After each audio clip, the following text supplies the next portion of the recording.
The rain in Blackwood Falls doesn't just fall. It tastes of soot and old secrets. Marlene sat in her father's massive leather chair, the silver letter opener trembling in her hand as she stared at the hidden blueprints spread across the desk. A red grease pencil had circled the local school like a target, and her own name was typed next to a signature line that felt more like a death warrant. Outside, the headlights of a black sedan flickered to life, idling at the edge of the driveway. A silent shadow that had followed her from the cemetery to the front gates, waiting for her to pick up the pen. A sudden, splintering crash echoed from the floor below. Marlene froze, the scent of spilled ink and ancient dust filling her lungs as heavy boot prints began to thud rhythmically against the floorboards of the hallway. She reached for the phone, but the line was dead. In the dim light of the study, the portraits of her ancestors seemed to watch with cold, expectant eyes. She realized then that the massive iron gates of the Whitaker estate weren't there to keep the town out. They were there to keep her in until the ink was dry. Marlene Whitaker pressed her palm against the frigid glass of the taxi window, watching the skeletal remains of industrial hangars drift past like ghosts. Rust had gnawed deep into the metal beams of the once thriving Blackwood Falls, transforming the infrastructure into a landscape of jagged brown bones. On the main street, Marlene observed storefronts boarded up with plywood, a bakery, a pharmacy, a hardware store, where the wind chased yellowed scraps of old newspapers across cracked pavement. The acrid scent of damp soot and wet asphalt seeped into the cabin through a narrow slit in the window. Ahead, perched upon the highest hill, the Whitaker estate loomed, encircled by a leaning wrought iron fence that resembled a row of broken teeth. Marlene swallowed a hard lump in her throat as the car tires jolted over a deep pothole. The driver caught her eye in the rearview mirror, his gaze heavy and brimming with a silent, ancient reproach. Marlene stood at the edge of the freshly dug grave, her fingers white-knuckled around a sodden handkerchief. Rain drummed a relentless rhythm against the black silk of her umbrella, while beneath her boots, the earth had surrendered to a thick, dark slurry of mud. The small gathering of townspeople kept a rigid distance of 15 feet, forming a living ring of exclusion that felt colder than the drizzle. Old Mrs. Green pinched her lips into a thin line and pointedly turned her head away when Marlene attempted to catch her eye. The priest mumbled through the rites, his fingers fumbling with the damp, sticking pages of his prayer book. As the heavy oak casket descended into the maw of the earth, the winches shrieked a metallic protest. Marlene felt the piercing chill of dozens of eyes fixed on the back of her neck. Eyes devoid of sympathy, harboring only a resentment cultivated over decades against the name now etched into the granite headstone. Marlene pushed open the heavy oak door to the study, and the stagnant aroma of stale tobacco and aged leather rushed to meet her. A layer of gray dust coated her father's desk, undisturbed like a funeral shroud. She traced her fingertips along the spines of leather-bound legal volumes, leaving sharp tracks in the soot. Heavy velvet drapes choked out the daylight, plunging the room into a thick, suffocating gloom. Marlene lowered herself into the massive executive chair, which groaned under her weight as if complaining about the change in leadership. On the blotter lay blank purchase agreements and a ring of keys bearing a tarnished copper tag. She picked up a silver letter opener, its edge glinting in the shadows, and began to methodically slice open the stacked folders. The shadows in the corners of the room seemed to thicken, inching closer as she delved into the paper trail. Marlene's fingers brushed against a nearly invisible catch beneath the desk's underside. She pulled, and a concealed drawer slid open with a dry, splintering crack. Inside, she discovered yellowed blueprints of Blackwood Falls rolled into tight tubes.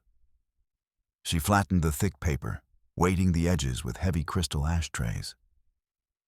Within the maps, a red grease pencil had aggressively circled the perimeter of the local school. Beside the blueprints lay sheets embossed with official seals, Marlene squinted at the fine print of legal acts, where the Whitaker name intertwined with terms like temporary easement and right of alienation.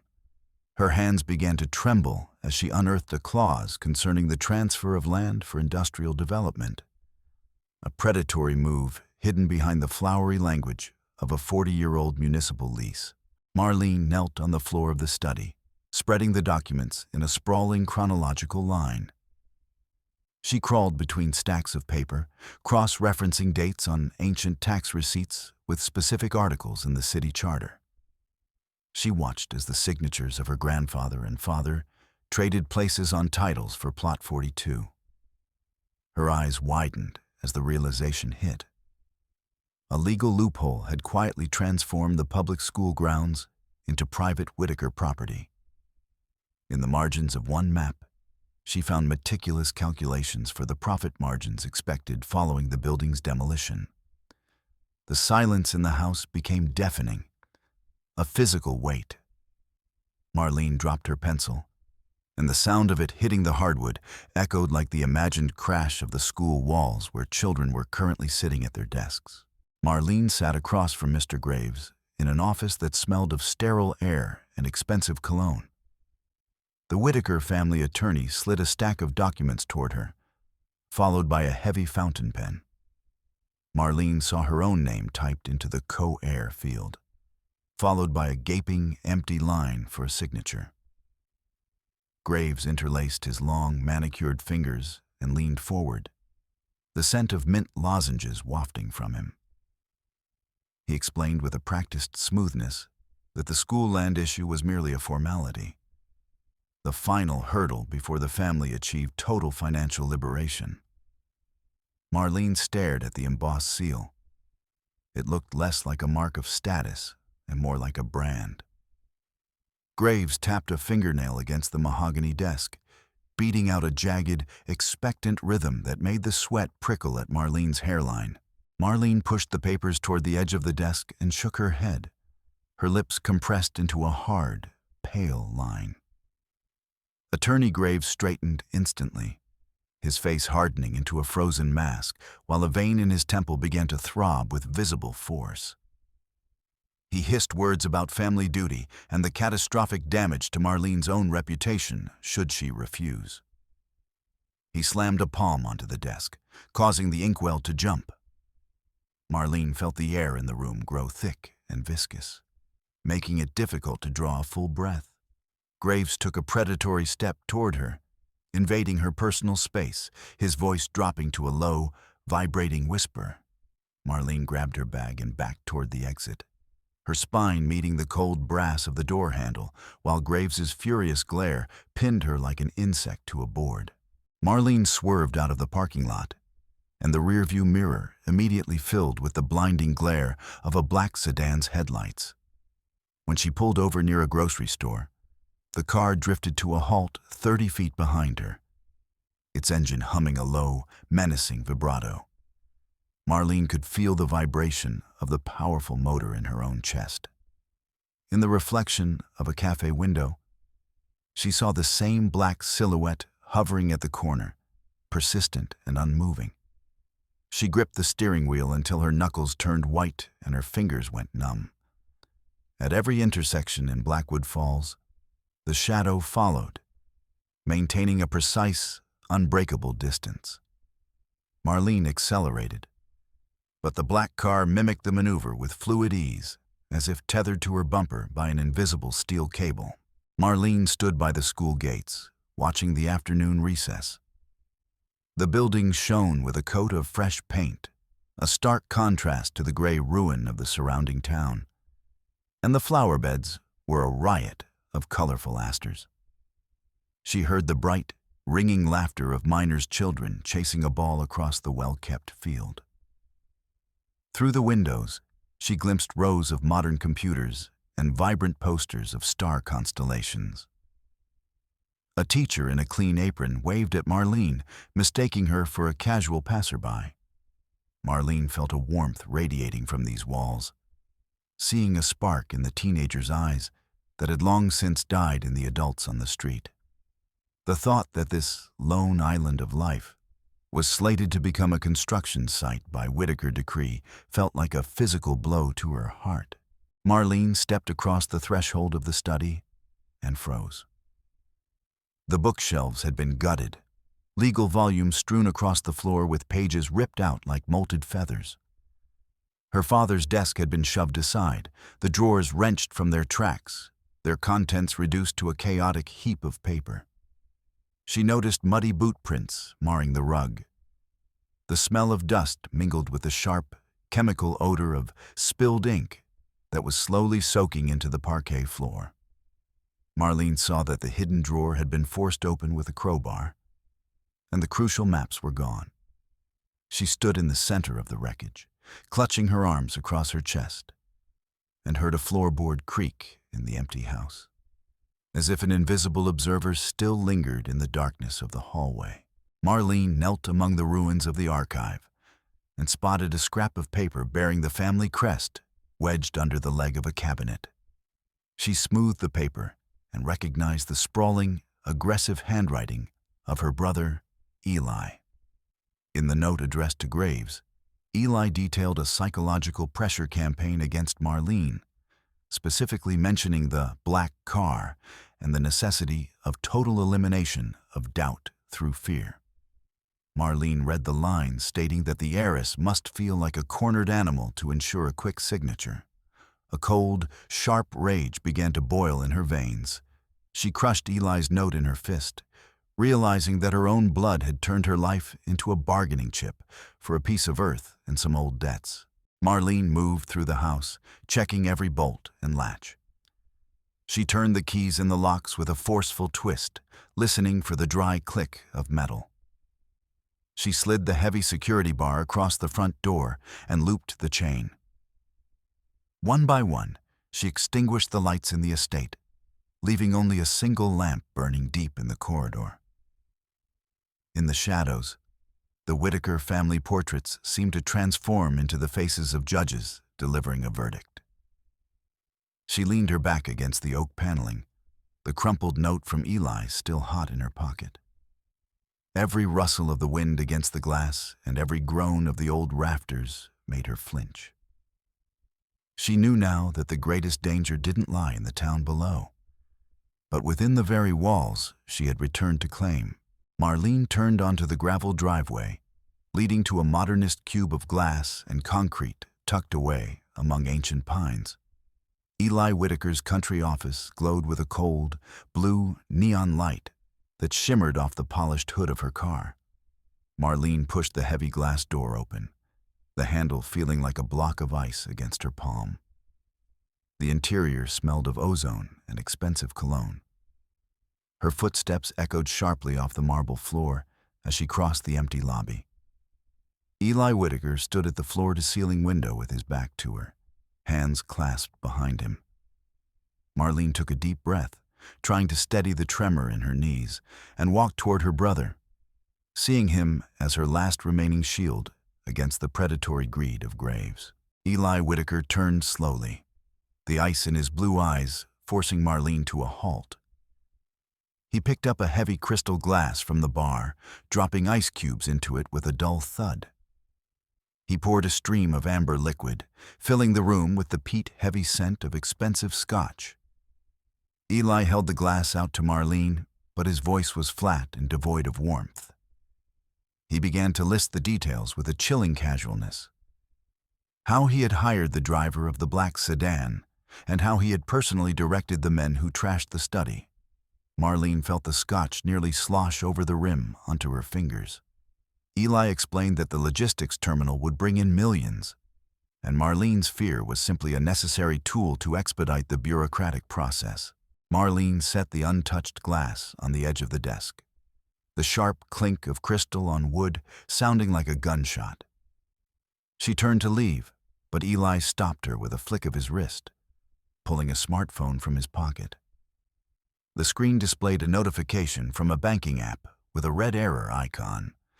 Eli informed her that, as the primary executor of the family trust, he had revoked Marlene's access to every credit line and personal account.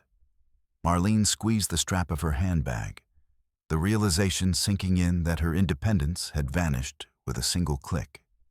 Eli looked down at her, the screen showing nothing but zeros in the balance column, while Marlene struggled to grasp the sudden, total weight of her poverty. Marlene attempted to bolt past her brother toward the exit, but Eli's hand clamped around her wrist with the force of a steel trap. He wrenched the leather key case from her failing grip. At the doorway, a massive security guard in a charcoal suit appeared, as if summoned from the shadows. Eli tossed him the keys, which jingled as they hit the man's palm. Marlene let out a sharp cry as the guard took her by the elbow, steering her toward a long corridor that led to the guest wing. The heavy oak door slammed shut in Marlene's face, and she heard the double turn of the key in the lock from the outside. Her world was now reduced to a room with drawn curtains and the rhythmic, heavy tread of a sentry in the hall. Marlene lunged for the bedside table and snatched up her phone, but the display showed only no service. She paced the room, raising the device toward the ceiling, but the signal bars remained dead. In the corner, near the baseboard, she noticed the faint, rhythmic pulse of a small device with a blue LED. The jammer emitted a high-pitched, nearly imperceptible whine that made her temples throb. She struck the silk-covered wall with her fist, realizing that the luxurious appointments were merely a stage set for a high-tech cell. The silence in the room felt artificial, stripped of even the hum of radio waves, severing her connection to the outside world more effectively than iron bars ever could. Marlene noticed a young maid bringing in a dinner tray, the girl's eyes fixed firmly on the floor. As the woman leaned over to set the table, Marlene slid a heavy gold signet ring, an old Whitaker heirloom featuring a sapphire, off her finger. She pressed the ring into the maid's palm, covering the girl's hand with her own. In a desperate whisper, Marlene begged her to deliver a scrap of napkin containing the address of Thomas Reed, the schoolteacher. The maid paled, shoving the ring into her apron pocket with a quick nod and a finger to her lips.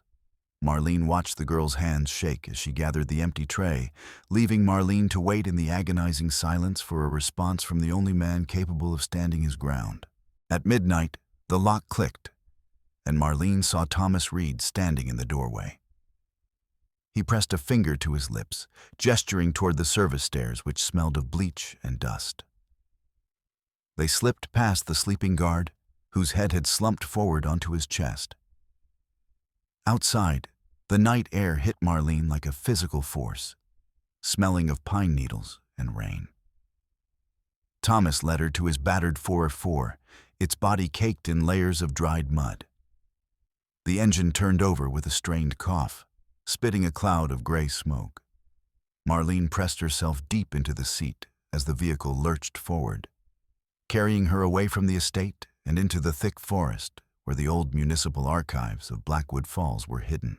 Thomas Reed's SUV roared along the narrow mountain road, snaking dangerously above the precipice. Marlene noticed Thomas slam his foot onto the brake pedal, but it hit the floorboard with a hollow, useless thud.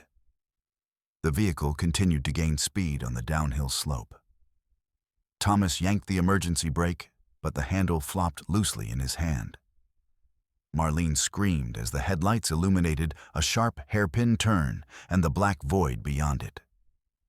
The tires shrieked against the gravel as the car smashed through the flimsy guardrail and tumbled into the ravine. The roar of crumpling metal and the shriek of shattering glass drowned out Marlene's cries until the vehicle finally came to rest, tangled in the thick branches of a thorny thicket. Marlene forced open the jammed passenger door, feeling something warm and sticky trickle down her forehead. She collapsed onto the wet grass, coughing from the acrid smoke wafting from beneath the crumpled hood. In the beam of the one surviving headlight, she saw Thomas Reed hanging motionless from his seatbelt. His head was tilted back at an unnatural angle, a dark stain spreading across his shirt. Marlene tugged at his shoulder, calling his name, but Thomas didn't respond. Only a ragged wheeze escaped his bloodied lips. She looked back at the wall of dark timber, realizing she was stranded in the middle of the night with a dying man and a pack of hunters somewhere in the shadows behind her. Marlene limped into the harsh, fluorescent glow of a gas station on the edge of town. She stepped inside, squinting against the light. Above the counter, a television displayed her own face, and a news anchor with a grim expression pointed to a headline about the mental breakdown of the Whitaker heiress. Eli Whitaker was giving a live interview.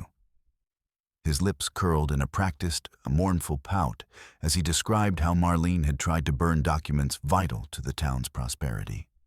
Marlene froze with a bottle of water in her hand, watching her brother masterfully transform her into a delusional criminal in the eyes of the public. A customer near the coffee machine recognized her and reached slowly for his phone. Marlene bolted back outside, but her path was blocked by a group of men in grease-stained work overalls. A local activist led them, jabbing a finger toward Marlene and shouting accusations of greed. The men closed the circle, their faces twisted with a mix of rage and the desperation of the long-term unemployed. Someone shoved Marlene's shoulder, and she struggled to stay upright under a barrage of insults. The townspeople screamed that the terminal was their only hope for survival, and that Marlene was trying to snatch the bread from their mouths. She tried to speak, but her voice was drowned by the roar of angry voices. A sharp sense of injustice choked her as she saw a heavy pipe wrench clutched in the hand of the man nearest her. Blue and red flashes cut through the darkness, and the screech of tires forced the crowd to part. A police SUV skidded to a halt feet from Marlene. The sheriff of Blackwood Falls stepped out, casually adjusting the holster on his hip. He didn't look at the angry mob. His eyes were fixed solely on Marlene. He pulled a pair of handcuffs from his belt, the metallic clink sounding like a final verdict. He informed her coldly that she was being detained for her own safety under the personal orders of Eli Whitaker. Marlene saw the sheriff give a nearly imperceptible nod to the lead activist and realized that the law in this town was just another gear in the machine Eli had built to crush her. The sheriff of Blackwood Falls took a sharp turn off the highway, the tires of the police SUV kicking up clouds of white limestone dust. The vehicle stopped in front of the skeleton of an old mine office, where blackened insulation hung from broken window frames. Instead of the station, the sheriff shoved Marlene into a cold lobby that reeked of mold and rodent droppings. Eli Whitaker was already waiting inside, leaning against a peeling wall under a flickering work light. He tapped a thick leather folder resting on a rickety stool. The screech of the rusted door hinges cut Marlene off from the night air, trapping her in a space where the shadows of Eli and the sheriff bled into one grotesque smudge on the cracked plaster. Eli Whitaker scattered yellowed medical forms across the table with a dry, papery rustle. Marlene saw red chemical pencil underlining high toxic gas levels and diagnoses of acute emphysema. Eli leaned into her face, his breath smelling of coffee and stale adrenaline. He admitted bluntly that their father had paid doctors to falsify reports while the miner's lungs turned to ash. Marlene stared at her father's signature beneath a schedule of controlled methane releases. Eli smirked, explaining the strategy. Wait for the stubborn landowners to die off, then buy the land for pennies from the widows before they understood the true cause of the tragedy. Eli pulled a stack of old Polaroid photos from the folder and threw them in front of Marlene. The images showed their mother, pale and tight-lipped, standing before the very mine shafts where the bodies of protesting workers were later discovered. Eli spat out the words, "If Marlene didn't sign the waiver for the school land, these proofs of their mother's complicity in the murders would be on the state prosecutor's desk by morning." Marlene felt a trickle of ice-cold sweat run down her spine.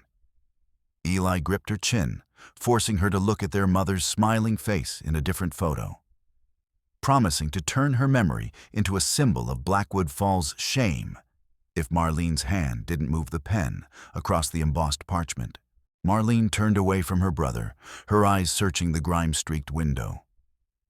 Below, behind stacks of rotting timber, she caught a flicker of movement. The school's old archivist, Mr. Finch, was crouching behind a rusted cistern. He clicked a steel flashlight 3 times, sending short bursts of light toward the office.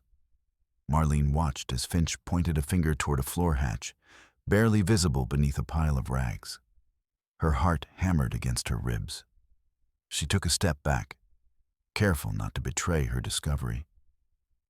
While Eli continued his tirade, oblivious to the small spark of hope flickering in the pitch-black darkness of the abandoned industrial site. The sheriff stepped toward Eli to argue over the size of his payoff. And for a split second, both men turned their backs on their prisoner. Marlene grabbed a heavy oak chair with a broken back and slammed it into the window frame with a scream. The sound of shattering glass was swallowed by the roar of the night wind. Marlene leapt into the darkness, landing on a heap of construction debris. Jagged scraps of tin sliced into her palms. She scrambled up, ignoring the flare of pain in her ankle, and dove into the gaping maw of a mine tunnel. A cold draft from the depths of the mountain hit her face just as the air behind her erupted with Eli's furious shouts and the dry snap of gunshots ricocheting off the concrete walls. Marlene ran along the damp railroad ties, guided by the dim glow of emergency lamps that still flickered deep in the mine. In a dead-end shaft, she stumbled upon a massive steel cube bolted into the rock. Her father's private vault.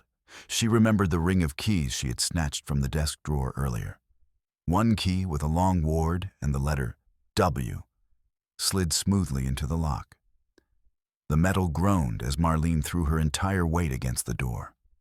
The heavy slab swung open, bathing her in the scent of old grease and ozone.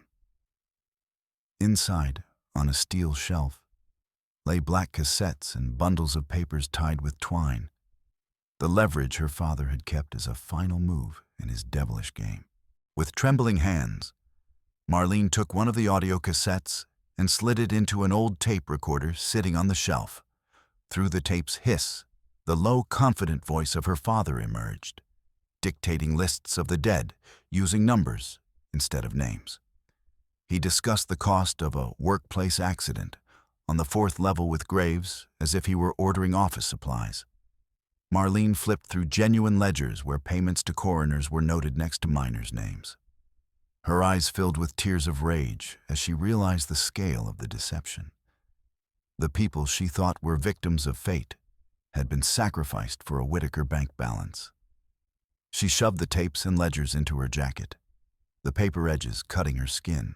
A roar and a sickening crack echoed from above. Eli's hired men had smashed gasoline canisters in the archive building directly over the mine entrance. Orange tongues of flame licked the tunnel ceiling, and thick, black smoke from burning tires began to choke the air. Marlene heard the crash of shelving units as copies of the documents were reduced to ash. Eli was attempting to incinerate the very possibility of a legal trial, turning the archive into a funeral pyre for the truth. The air became agonizingly hot, sparks flying into the shaft and igniting the dry timber supports. Marlene pressed a wet collar to her face, realizing her only escape now lay through the very heart of the inferno raging above.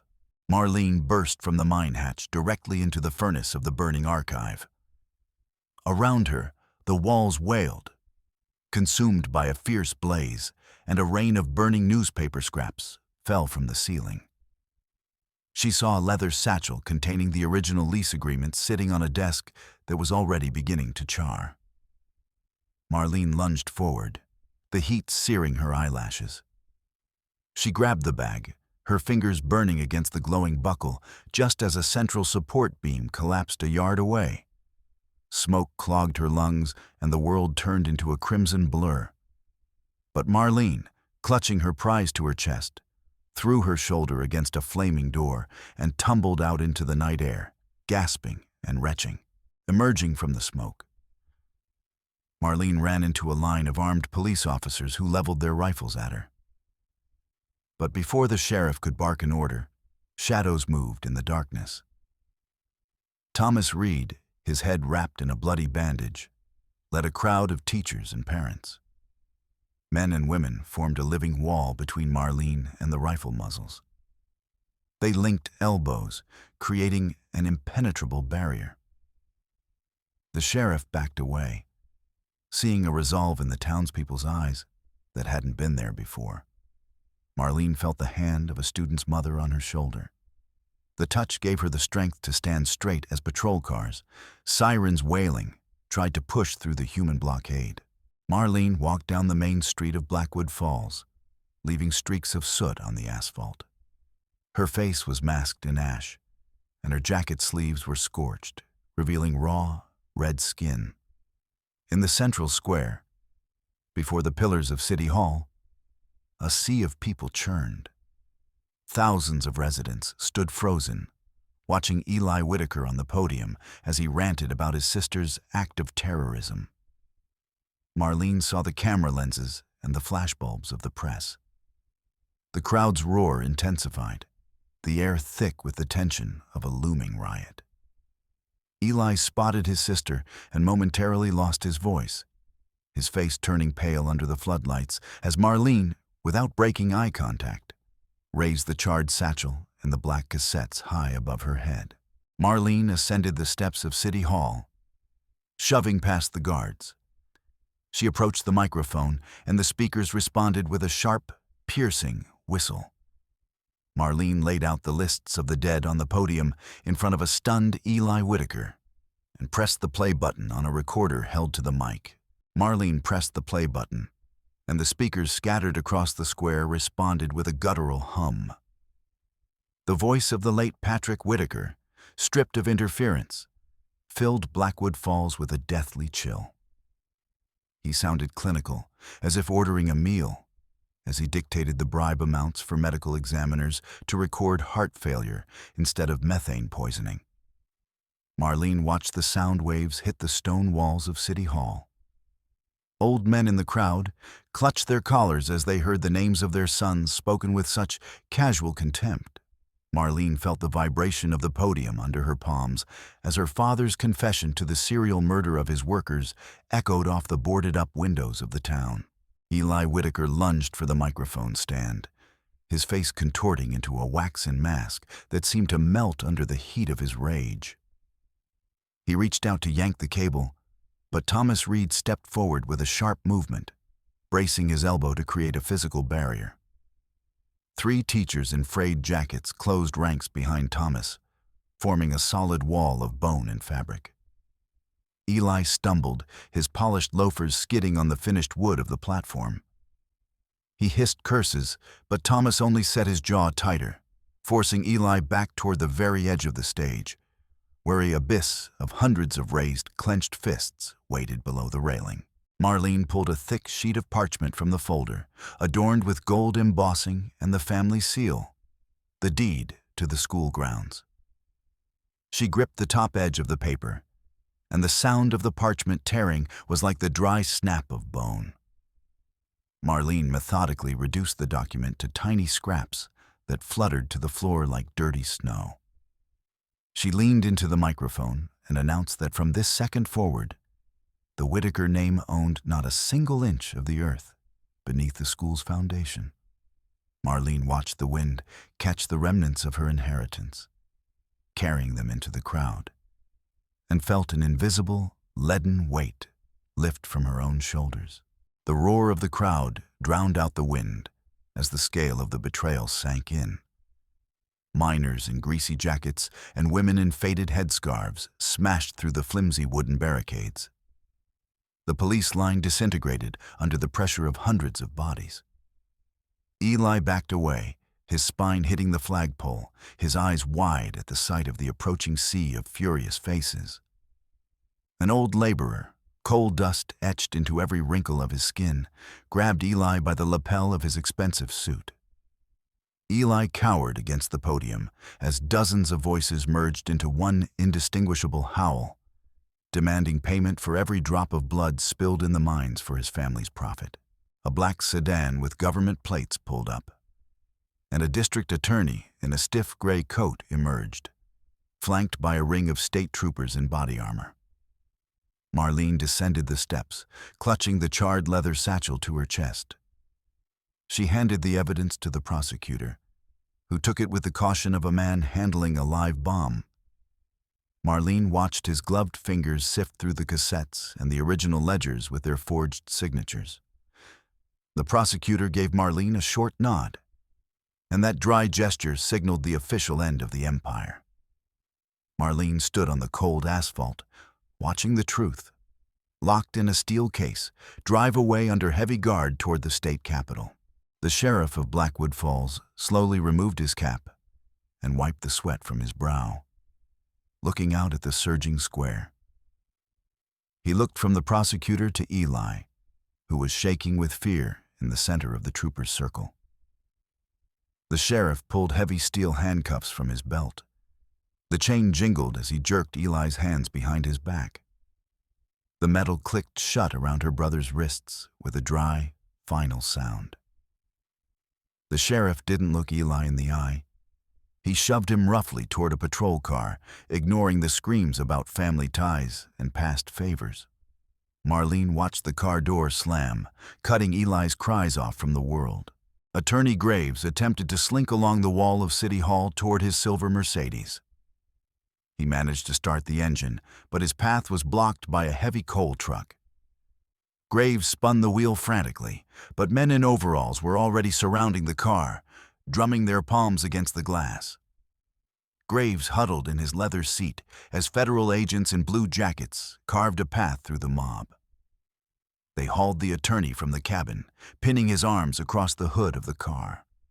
Marlene watched Graves lose his polished composure as his briefcase, stuffed with incriminating files, fell into a puddle, the murky water soaking into the once vital papers. Marlene sat in the empty office of a notary, a stack of asset liquidation orders before her. She took a fountain pen and, one by one, signed her name beneath clauses, transferring funds to a trust for widows and orphans. Every stroke of the pen across the paper stripped her of European real estate, steel mill shares, and Swiss bank accounts. Marlene watched as figures with 6 zeros were converted into budgets for school roof repairs and hospital supplies. When the last sheet was signed, Marlene laid the pen on the desk and looked at her empty palms, feeling a strange, almost frightening lightness in her chest. Marlene stepped out of the state courthouse, squinting against the pale autumn sun. She wore a simple coat from a thrift store and carried only a small travel bag. The Whitaker estate had been seized and sealed, the family jewels sold at auction. Marlene boarded a rusted bus that smelled of cheap tobacco and gasoline. She got off on the outskirts of Blackwood Falls and walked to Thomas Reed's small house. Thomas opened the door, and Marlene saw a narrow bed in the loft and shelves overflowing with books. There were no crystal chandeliers here, but the creak of the floorboards sounded more honest to Marlene than the echoes in the empty halls of her former life. Marlene stood behind the high counter of the school library, breathing in the scent of book dust and ink. Piles of yellowed newspaper clippings and old photos of miners lay before her. Thomas Reed adjusted a scanner, and a blue beam moved slowly across a photo of a young laborer in a helmet. Marlene carefully entered the data into the system, creating a digital monument to those her family had tried to erase. She took a marker and labeled boxes for the future memorial museum. The work proceeded in a silence broken only by the steady hum of the computer and the voices of children in the hall, no longer muffled by the roar of heavy machinery.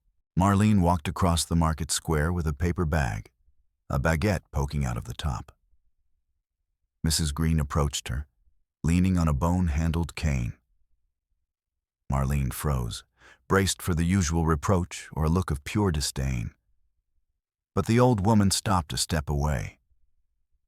Mrs. Green slowly, with visible effort, squared her shoulders and gave Marlene a short, solemn nod.